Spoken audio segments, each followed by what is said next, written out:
Hello, good evening. Thank you for joining us for this edition of the Diamond News Desk. At 8, we bring you some of the latest stories featured on DiamondTVZambia.com. You can also follow us on our Facebook platform on Diamond TV Online or on X at Diamond TV Zambia.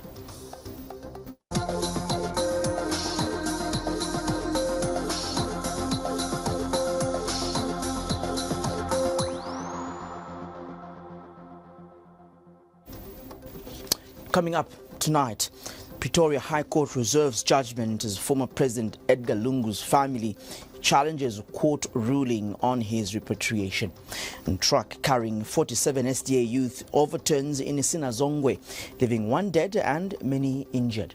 Later tonight, KAWAMBWA tea workers lament months-long salary delays and poor working conditions.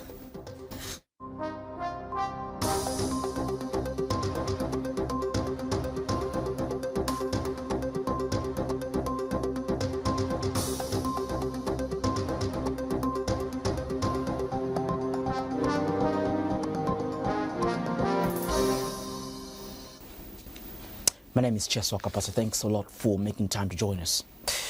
The family of late former President Edgar Lungu have continued challenging the Pretoria High Court ruling that ordered his body to be repatriated to Zambia for a state funeral and burial amidst formal talks with the Zambian government. Family lawyer Tembeka Nguchitkubi has argued that under the law of succession, former First Lady Esther Lungu should decide her husband's burial arrangements. He has told the court that a corpse cannot be treated as property and therefore cannot be subject to contracts. He says he further submits that if a will exists, it must be respected, and if not, the law of intestate succession applies. However, the Zambian government insists that Mr. Lungu's right to be buried in Zambia cannot be denied. The Pretoria High Court has since reserved judgment on the family's application. On August 26, 2025, the South African Constitutional Court refused a direct appeal by the Lungu family against the Pretoria High Court ruling that ordered the repatriation of Mr. Edgar Lungu's body for burial in South Africa. Following that decision, the hearing of the family's leave to appeal application before the lower court was adjourned to India. The matter has now resumed, with both parties presenting submissions amid ongoing formal talks between the Lungu family and the Zambian government. The Lungu family, through their lawyer, have continued to challenge the repatriation order. You don't contract over human remains. A corpse is dead, it's not a property, it cannot be contracted upon. What you do, you follow the law of succession. If there is a will, you follow the will. If there is no will, the law of interstate succession applies. So if you are dead and you are a husband, your remaining wife takes the decision. If the wife is also deceased or incapable of taking the decision, the children take the decision. If the children are incapable, your parents take the decision. If the parents are incapable, your siblings take the decision. But if the wife and the children cannot agree, yes, and the deceased died intestate. Yes, the wife then takes the decision because it's the heir.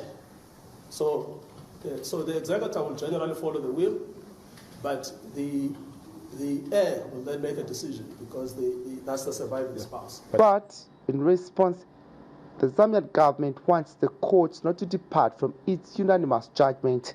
We submit that as far as the choice of law issue is concerned, that no other court would reasonably conclude that a different outcome should be arrived at. And in any event, even if South African law were to apply, the conclusion would be the same. And that is that the Zambian government would have the burial right. And that is the clear right that the applicant, that the respondent relies on in the founding papers. It says, I have a right to bury. And the fact that the late president is in South Africa does not detract from that right. The court is expected to announce a date for its decision. Mr. Lungu passed away on June 5, 2025, and remains unburied due to a standoff between his family and the government over his burial site. Darius John, Reserved. Tamil News. One person has died while several others have been left with injuries in a road traffic accident along the MAPATIZYA road involving youth from the Seventh-day Adventist Church from Sinazongwe district. Southern Province Police Police Commissioner Oxensio Daka has confirmed the incident, identifying the deceased as offender Kaliki, aged between 26 and 30, of Sinazongwe district. He was on board a Hino truck carrying 46 other youths who were on their way from a camp meeting when the accident happened. Mr. Daka has explained that the accident was due to excessive speed, which caused the driver to lose control, veer off the road and overturn.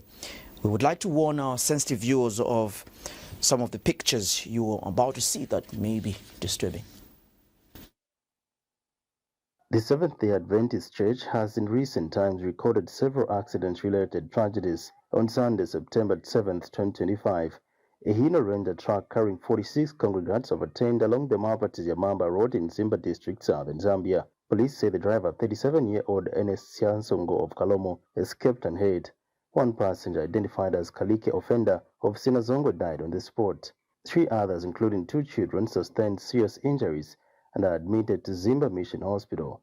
Over 40 passengers escaped with minor injuries. Police investigations point to excessive speed as the cause of the accident. Church officials are devastated by the incident. Mbuyafa mwatano bantu yajitiga na panga accident wa waitimani mwazwabyo amageti nago MAPATIZYA mwana yabudiriga winka wasyawaza nago dambwa tegwa mujoine bottom road jente nde yajitiga abandiza bari ku ma40 abalo baririgiside mane batorwa ku Zimbabwe ndiza bari byo 10 biba banka baro baziyubu bya ku minwa mbicyane. Gabriel Josias, Muba, Diamond News, Southern Zambia.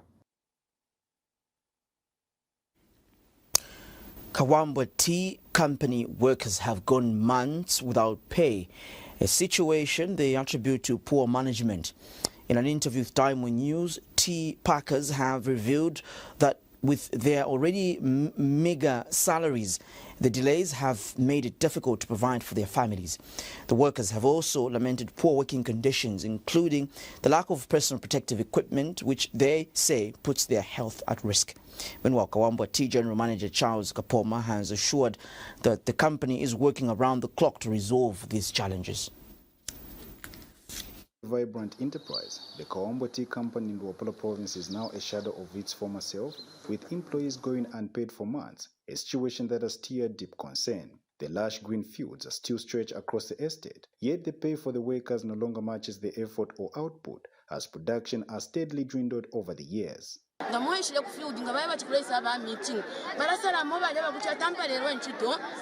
ewala bakumiti nkuwaya mwebata mpakale nishibara mye bachita mwaise tamwabombe bara tubikira holiday abulo kushiba holiday kuntiya tulatie yabuteko nishtora ita holiday ashanga na fula 300 nangu 400 fish na ala chitapanganda chupo nshinangu ufyashi shinala support abana muri 400 bena balyanga bafola 400 kuti balasambirisha abana nangu kuti bakwate chupo munganda.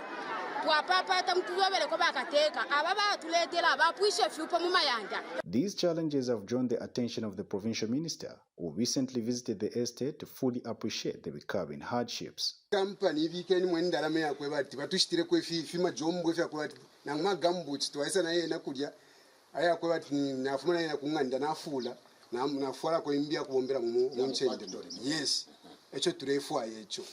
Yes, during the visit, the minister engaged management, presenting both the concerns of employees and the expectations of government. The challenge has been caused by the fact that our main revenue generator is the bulk tea. So what has been happening is customers, especially from the Congo, for some reason have stopped coming a lot to buy our tea. We are yet to get why that is, the reasons.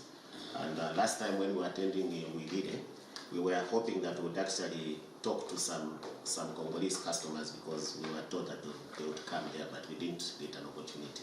The government, in turn, set a firm tone of guidance, urging immediate reforms to restore stability. We have to exploit even other means on how we can find market to ensure that we actually sell our produce here at KAWAMBWA.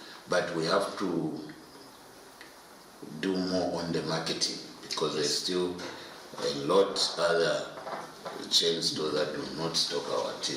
Provincial Minister Engineer Nelson Musonda further pressed management to prioritize the rehabilitation of the estate's access board, pledging maximum government support through the provision of machinery in a broader effort to revive the company's fortunes. But perhaps we'll just come in with some letters as your contribution, because you should be able to justify that as part of your social corporate responsibility. We're not saying buy everything. We bring in the full sets of equipment, meaning the grader will be there, the tipper will be there, the roller compactor will be there, the water bowser, and the engineers from the council. As uncertainty lingers, hope now rests on whether management and government's combined efforts can breathe life back into one of Luapula's once proud industries. KAWAMBWA, Damo News.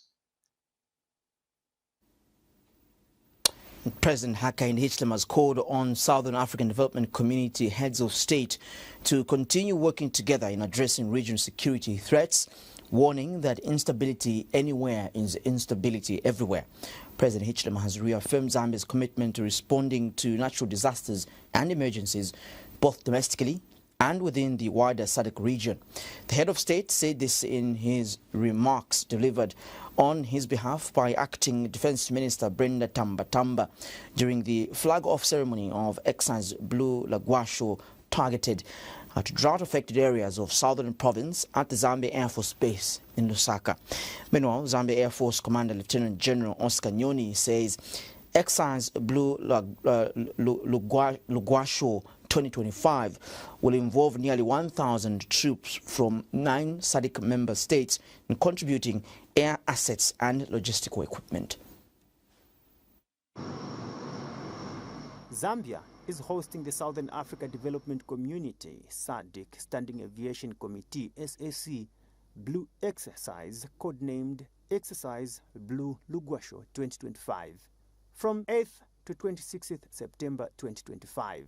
The exercise has been flagged off by Acting Minister of Defence Brenda Tamba, who represented President Hakainde Hichilema, Commander-in-Chief of the Defence Force, at the Zambia Air Force Lusaka Air Force Base. The effects of climate change, such as the recent drought our country experienced, demands that all institutions play a role in cushioning these effects. To the citizens of Zambia and the wider SADC region, I urge you to see Exercise Blue Lugwasho 2025 for what it truly is. The operation will deliver 450 metric tons of relief maize provided by the Disaster Management and Mitigation Unit, alongside medical outreach supported by the Zambia Flying Doctor Service. I'm contented to note that Exercise Blue Lugwasho 2025 is a direct reflection of my command's vision anchored on effective leadership, morale, personal welfare, and combat readiness to defeat all threats, including hunger. Nearly 1,000 troops from 9 SADC countries are taking part, with air assets and logistics mobilized for this humanitarian mission.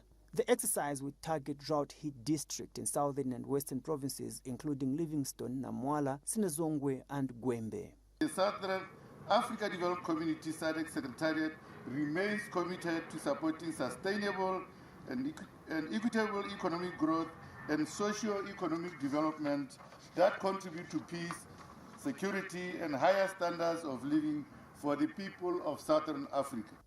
Exercise Blue Lugwasho 2025 is the second of its kind in Zambia, following the 2003 Blue Angel drill in Eastern Province. This time, Southern Province has been chosen because it was among the worst affected by the 2023-2024 drought, the country's worst in 40 years. Best Jere, reporting for Diamond News. Later, we've got our business news, but first we take an update of the weather.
Good evening. Welcome to the business segment of the Diamond Newsdesk at 8 p.m. My name is Tapuwa Ngoma. Thanks so much for joining us.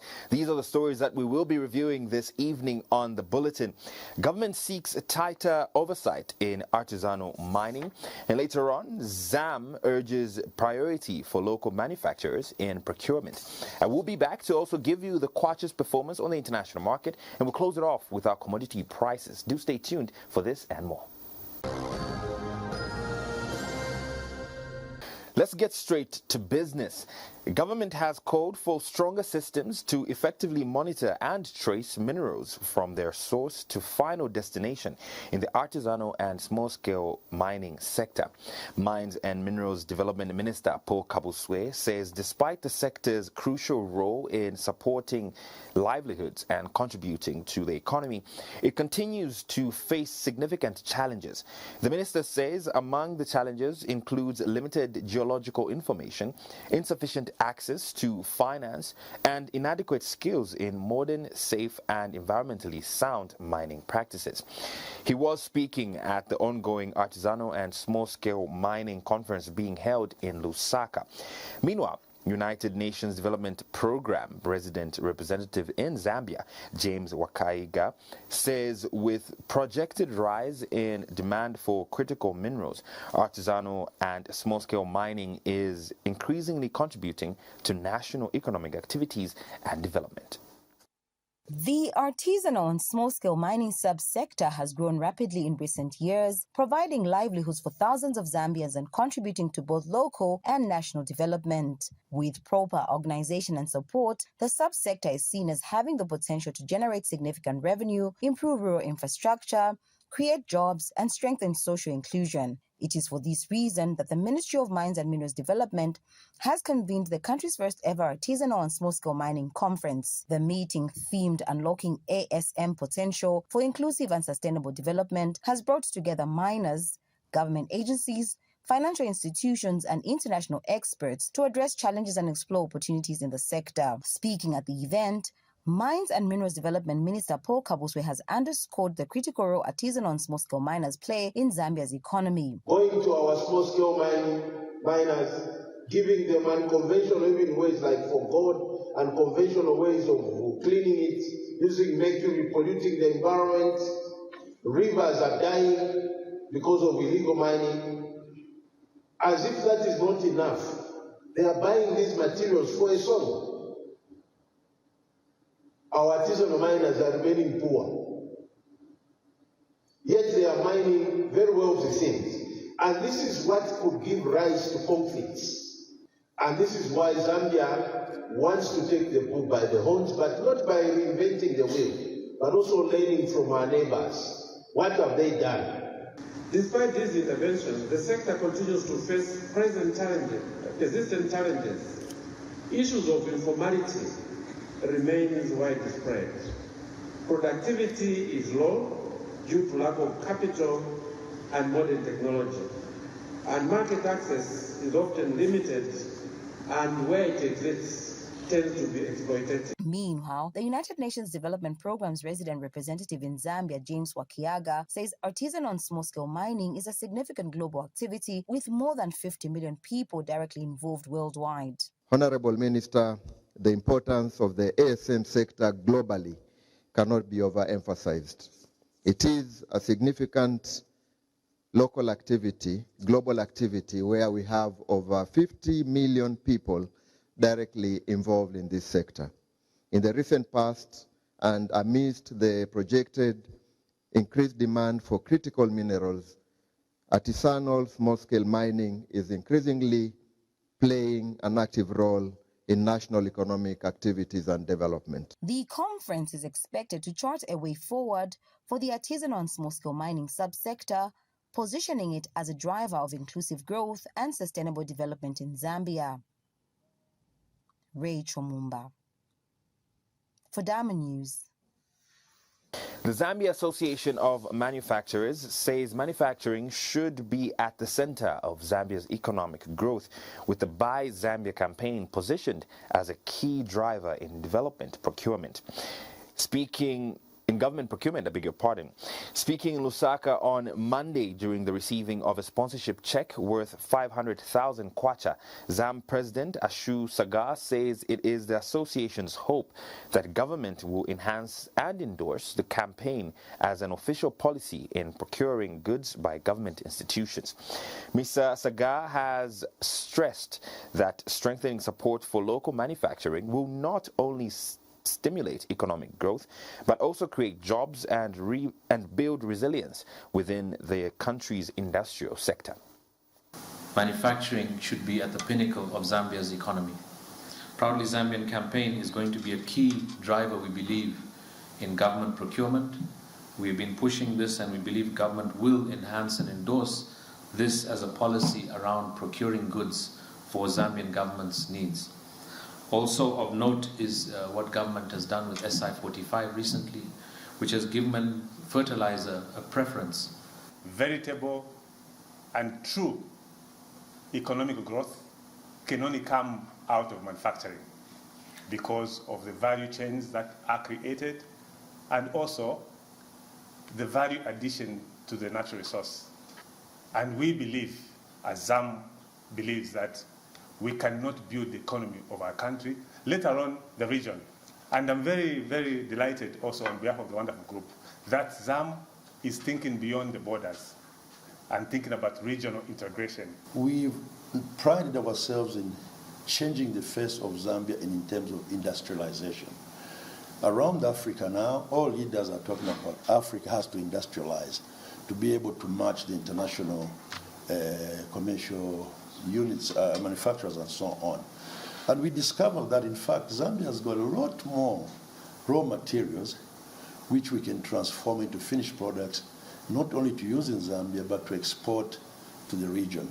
We're still watching the Business Bulletin this evening. Let's now shift our attention and see the kwacha's performance today. Your money markets this evening will show you the kwacha against the USD as businesses did come to a close earlier today.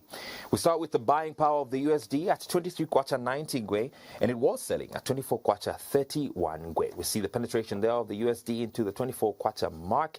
Now these rates do vary from bank to bank, and our source here is the Zambia National Commercial Bank. Let's now shift our attention and see what our construction commodity prices look like.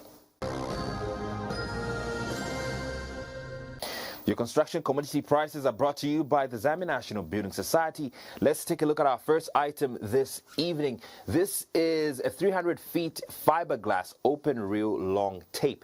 This will cost you somewhere around 1,070 kwacha. Our second item this evening is coming in handy. It's a reflective safety barricade. Now this is 8 by 24 inches, and this will cost you somewhere around 1,650 kwacha when you purchase it, depending on where you're buying it from. These construction commodity prices are brought to you by the Zambia National Building Society, ZNBS. Let's close off our business by taking a look at our commodity prices. Our commodity prices this evening will show you the average price of goods when you go out to shop. Let's start with our food items. 1 kg of beef at an average of 110 kwacha. 2 kg of sugar starting at 67 kwacha all the way to 70 kwacha. A kg of the same commodity is starting far less at 35 kwacha. 5 kg of Nakonde rice between 175 and 190 kwacha. A tray of eggs starts at 95 kwacha. 5 liters of cooking oil will cost you nothing more than 300 kwacha, while a 25 kg bag of millet meal is going at an average price of about 300 kwacha, depending on where you're buying it from. If you prefer the alternative, which is roller millet meal, that will cost you starting 225 kwacha, nothing more than 240. Stay where you are. Your non-food items look a little something like this. Starting off with our 10 rolls of toilet paper at 85 kwacha. 175 grams of toothpaste between 37 and 40 kwacha. 1 bar of multi-purpose soap starts at 35 kwacha. If you prefer 1.5 kg of washing powder to 3.5, you're looking at a difference that is significant there, because 1.5 starts at 115, while 3.5 starts at 220 kwacha. Closing it off with our bathing soap, 1 bar will cost you between 19 and 47 kwacha. These altogether are your commodity prices. Our Commodity prices bring us to the end of our business news this evening. Thank you so much for tuning in. You might want to stay where you are because after these very short messages, I will be back giving you your construction news. Do stay tuned. Hi there, it's me again. This time around, giving you your construction news headlines and details. What we will be looking at this evening, Munga Primary Toast Waterborne Toilet.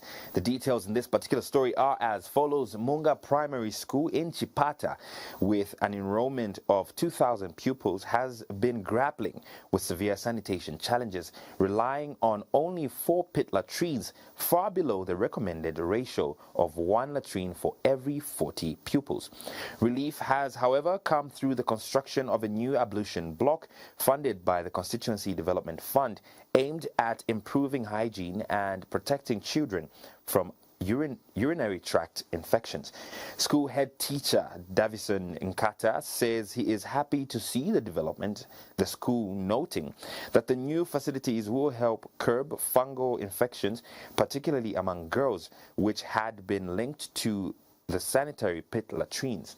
Meanwhile, Msanga Ward Councillor Alex Mwansa has disclosed plans to complement the ablution block with an independent water reticulation system, reducing the school's dependence on Eastern Water and Sanitation Company.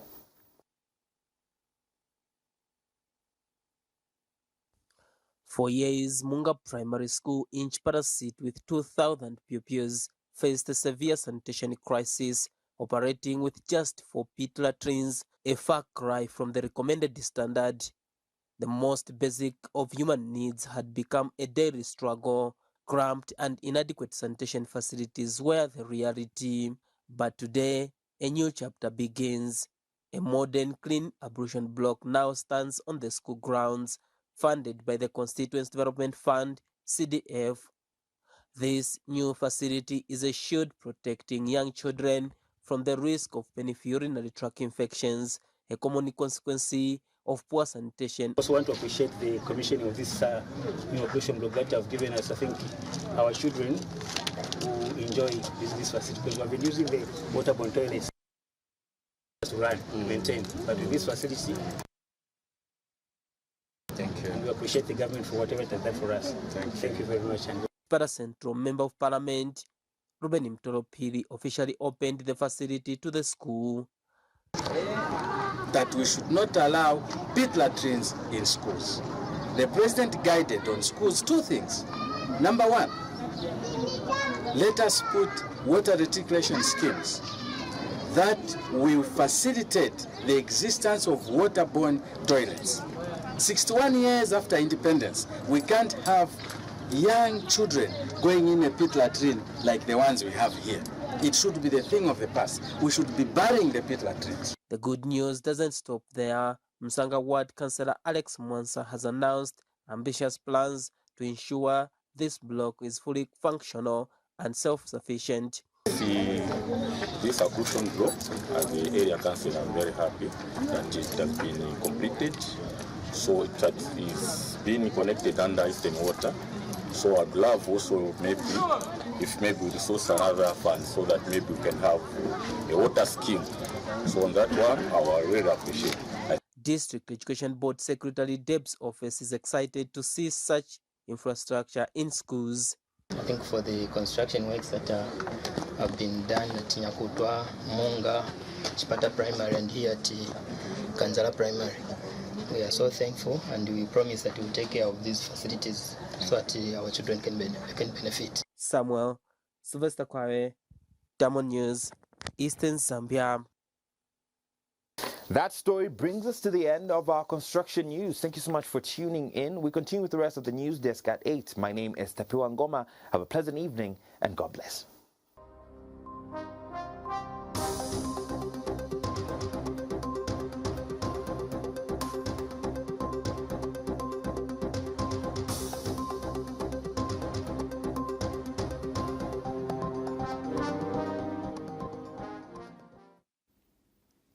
Welcome back. A 60-year-old man Chizola Lungu from Lusaka's Baulani compound, who was last week murdered by his biological son, has been laid to rest at Leopards Hill Cemetery. Family members have urgently appealed to the Zambia Police Service to act swiftly and ensure that the suspect is arrested before he harms another person. Mr. Lungu is survived by 6 children, now orphaned, following the death of their mother 5 years ago.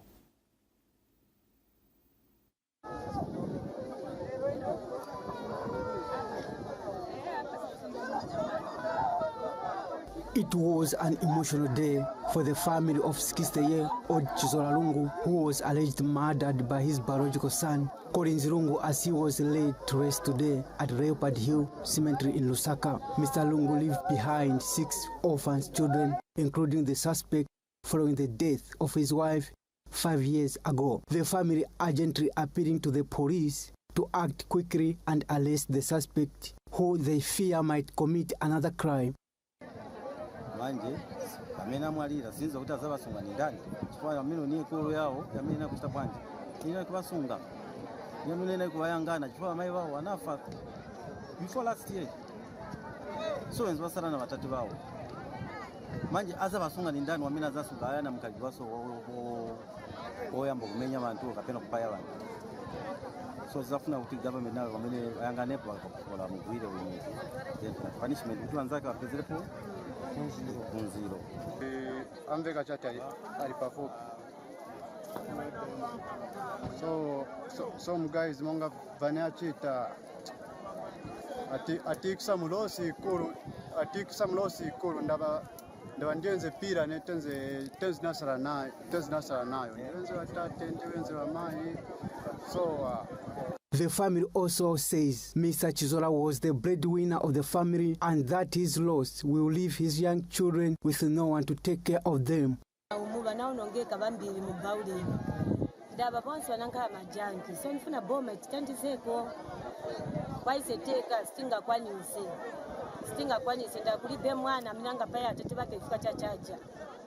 anapa atete bakefika chachaja kumulesa kuti first line yanga izule phone uzafaka konde pamela na baba pai yayi sana mvile bakali bana azwe chacha so nibe mawe yambiri okamba ni ilira chakota koma chaipa chifasi abana wambiri oti azabasonga bana bandani fana mena na kufunga wasibana pamela na mali mai. The mourners have since called on the government to patrol communities and arrest all gang members, saying the situation in the community has become unsafe. Nicholas Njovu, Diamond News. Well, that item wraps up this edition of the Diamond News Desk at 8. Coming up at 21:15, of course, we're breaking down the day's big news stories on Diamond Live. My name is Cheswa Kapasa. Good evening.